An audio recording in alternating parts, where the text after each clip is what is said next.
Hello साथी, आज चाहिँ म त्यसै गरी रेसिपी लिएर आएको छु। थुक्पाको रेसिपी। यो चाहिँ पानीमा उबाल्दैछु।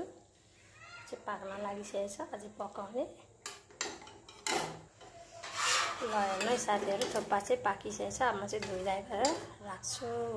आज साथी चाहिँ मैले सोयाबिनलाई उबालेर भिजाएर राख्छु। ल हेर्नु साथी, यहाँ चाहिँ मेरो छोरीले चाहिँ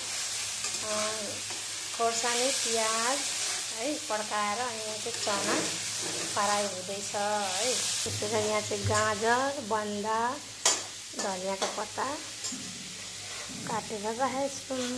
त्यसै गरी चाहिँ यहाँ थुक्पा पनि धुइधाइ गरेर रेडी गरेर राखेको छु है साथीहरू, थुक्पाको लागि चाहिँ। त्यसै गरी चाहिँ यहाँ बन्दा फ्राई हुँदैछ है। ल यहाँ चाहिँ गाजर अनि बन्दा पनि फ्राई हुँदैछ चनासँग।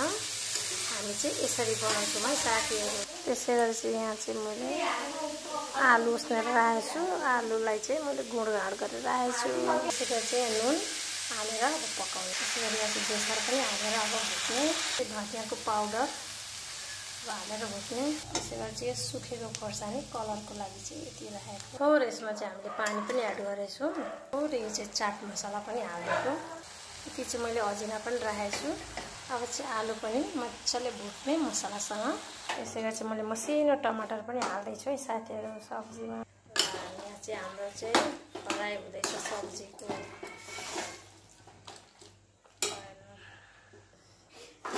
हेर्नु है साथी, हाम्रो चाहिँ यहाँ झोल थुक्पाको लागि यहाँ चाहिँ मेरो छोरीले बनाएको है साथीहरू। म चाहिँ अलिअलि कहीँ हेल्प गरिदिएको। ल हामी चाहिँ यस्तो तरिकाले बनाउँछौँ।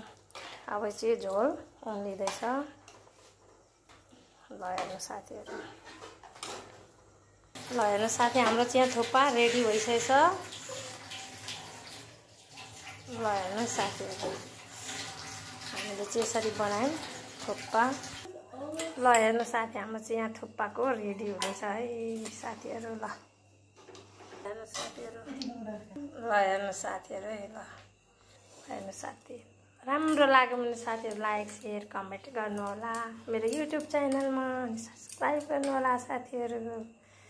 आजको चाहिँ मैले यतिकै जानेको बुझेको रेसिपी हालेछु।